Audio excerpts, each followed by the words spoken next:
What's up, everybody? This is Stuart Knight, author of the books Marginalizing White Supremacy, Poetic Visions, A Steep Mister for a Sister, and of course, A Spirit the World Has Forgotten, available at Amazon.com, Lulu.com, Barnes & Noble, and iBooks. And today I want to kind of revisit a topic that I did about 4 years ago.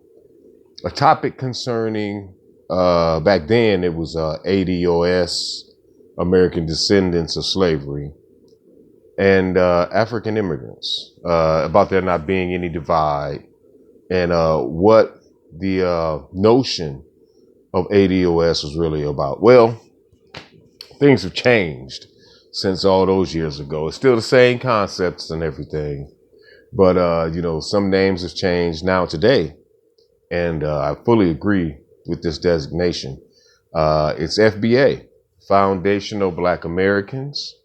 ADOS is still around as an organization, which is truly the wrong path, because it truly has to be about lineage.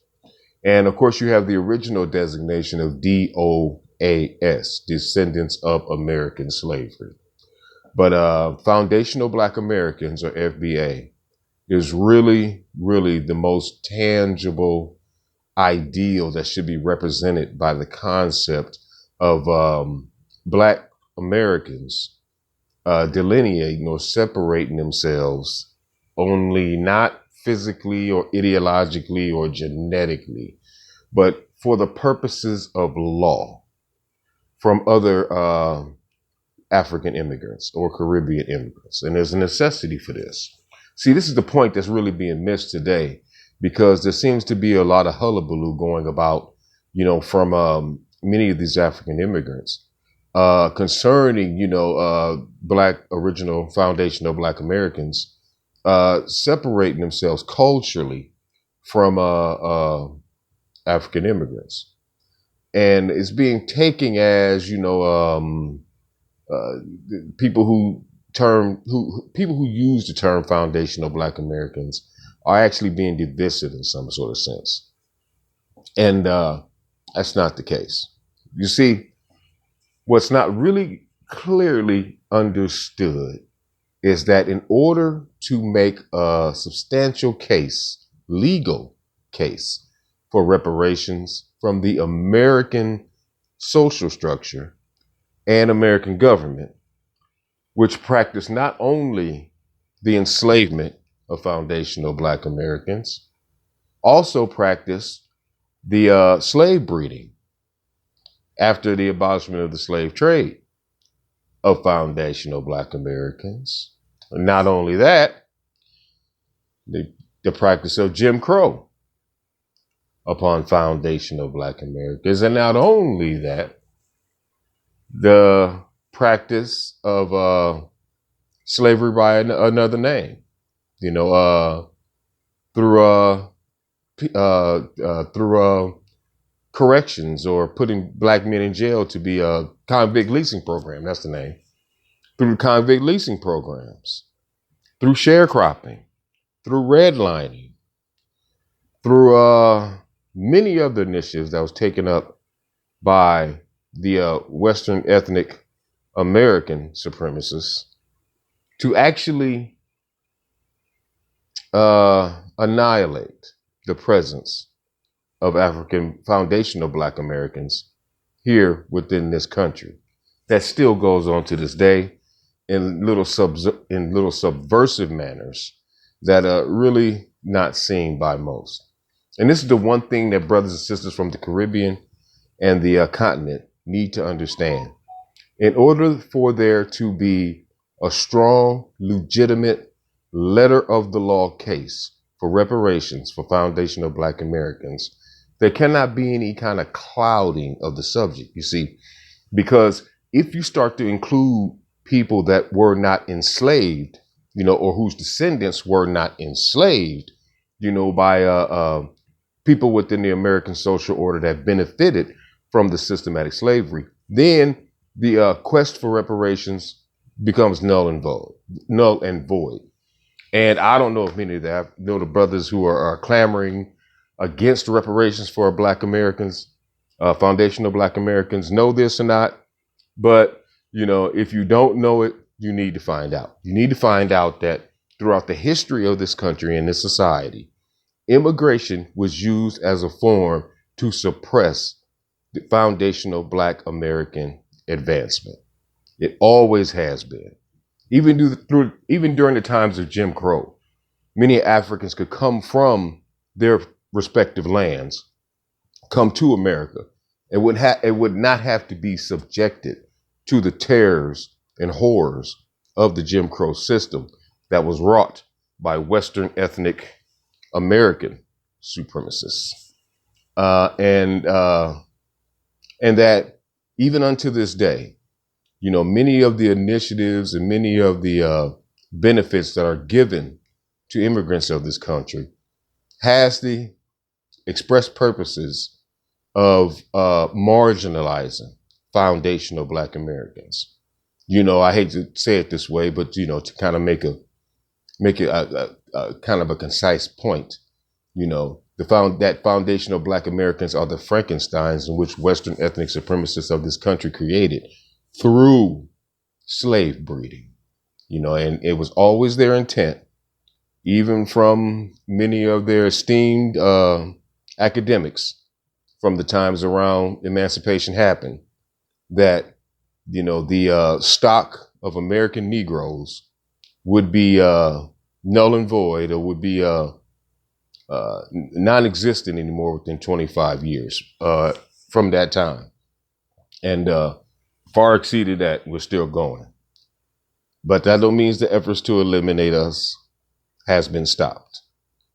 And there's one notion, so keep that in mind, that, in order to secure reparations within society by the legal letter of a law, there has to be a designation between foundational Black Americans and Africans from the Caribbean or the continent or any other place, But the one thing that there does not have to be is any animus or angst between us, not only coming from the African immigrants who may not fully understand how this process needs to work, but also from a lot of the brothers and sisters, who also are foundational Black Americans, who are foundational Black Americans towards people who consider themselves to be Pan-Africans, or people who are Africans from other diasporas, because they too have been victimized by white ethnic, or should I say, Western ethnic supremacy in such a fashion that they might not even understand themselves. I had a conversation one time with a couple of Uber drivers. I think one was from Kenya, if I believe, and one brother was from Benin. And the brother from Benin, he said something to me that I found very, very interesting. He said that he did not learn anything about the history of his culture until he had gotten to America.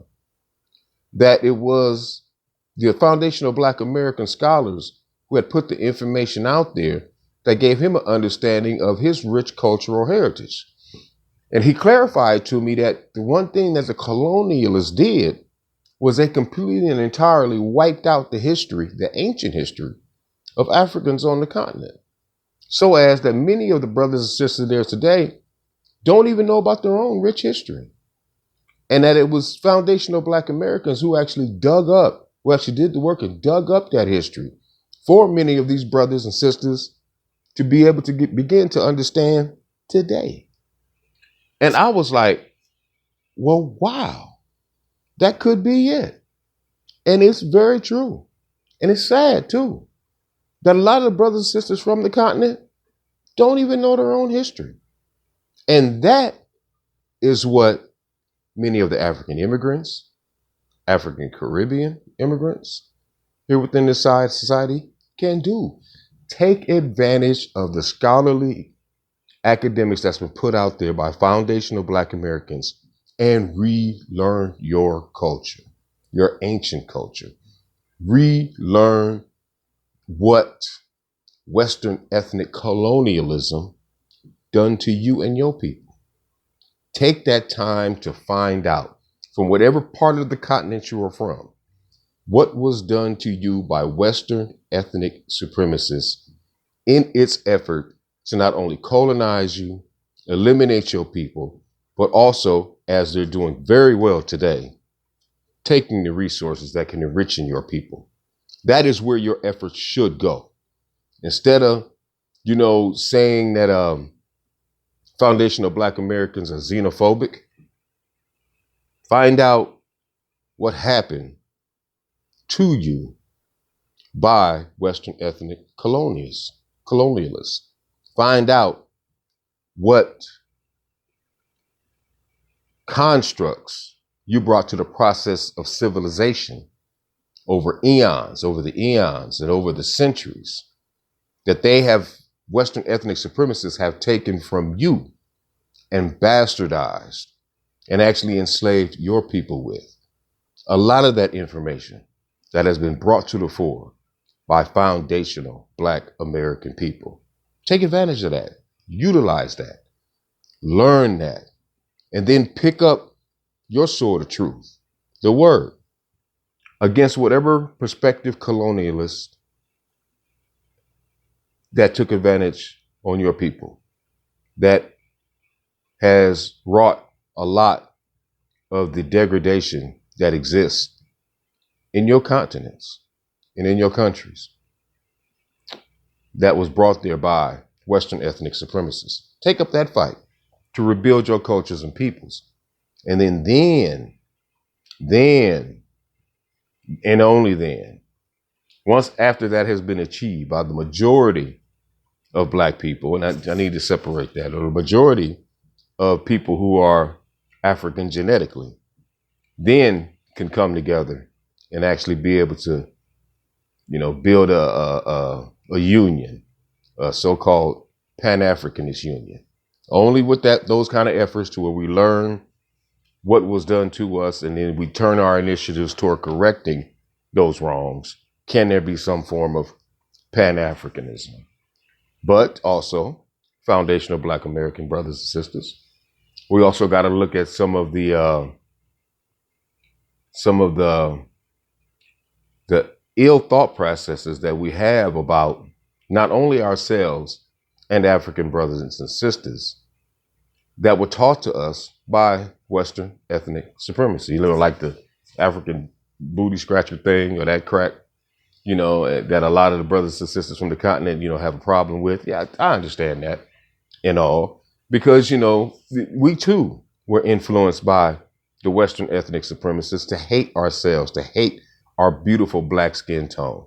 So as to so much to where you got many of brothers and sisters want to deny that being Black is even a thing. We should be called Moors and just a bunch of other stuff, when they're not realizing that, Black, considering that we had the entirety as foundational Black Americans, we had the entirety of our culture wiped away from us to make us into slaves. So labeling ourselves Black is, in fact, the antithesis to white or white supremacy or Western ethnic supremacy, as I like to say now. And not only that, Black is a carbon natural element. Black is a natural force in nature. Not only does Black show the light, Black absorbs the light. From Blackness, all life comes from. And Black, as an element of carbon, is the essence of all life. So you're damn right. I'm Black. First, get that. But as foundational Black Americans, we need to sometimes check our angst that we might have toward some African immigrants. Like, you got your brother Tariq Nasheed out there who's doing a marvelous job and always stayed on point with how the ideal is supposed to work for reparations. Sometimes the thing about the foreheads, look, I'm full foundational Black American. So you kind of need to get rid of that, because that is a genetic trait from our people that is and it happens amongst all people actually, that is kind of it designates, someone who has a brachiophalic or a round head that might be a little bit more intelligent than square, flat-headed people with nice hairlines. So, to have a large forehead and a receding hairline has nothing to do with where you're from in the world, because it is a genetic trait, that kind of signifies maybe a certain level of intelligence to where you can view things in a more abstract manner. So, that notion needs to be done away with.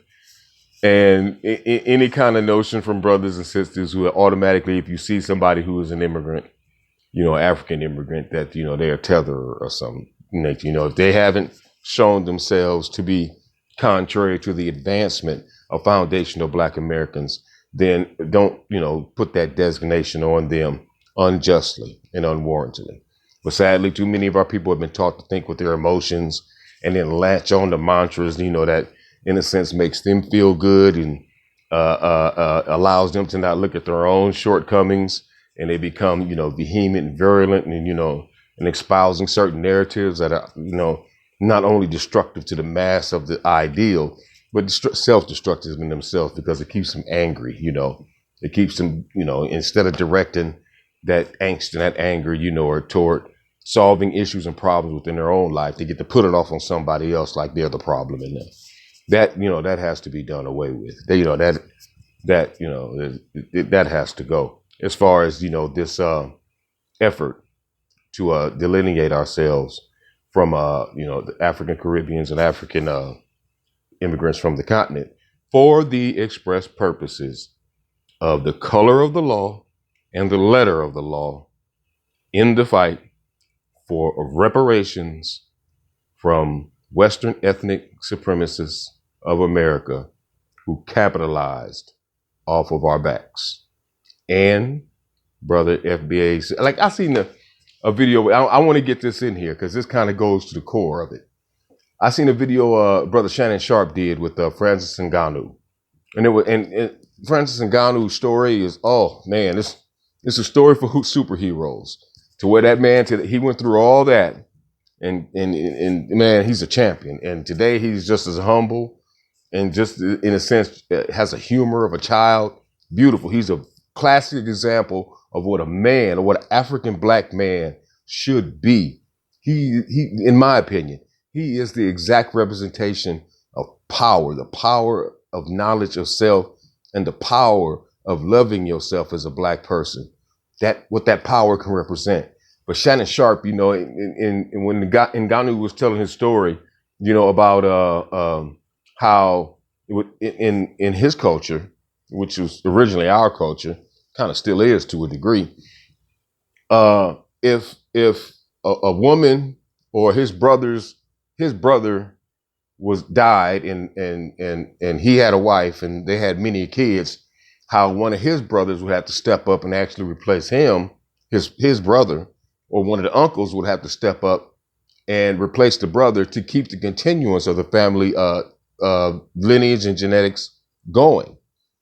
And Shannon Sharp, in a comment, said, so you mean that, the men actually had to take on, the child of, the children of another man, and Francis Ngannou was like, yeah, that way you keep the communal aspect together and you keep the genetic aspect, in line, yeah, that's what we had to do. Oh, I'm glad I didn't grow up in that kind of culture. That's what Shannon Sharp said. And I was like, and Francis Ngannou, he was very magnanimous. He didn't really cop a fit, or he didn't really get out of line and say nothing, but you could see the look in his face like, how you going to say something like that? And you're Black too.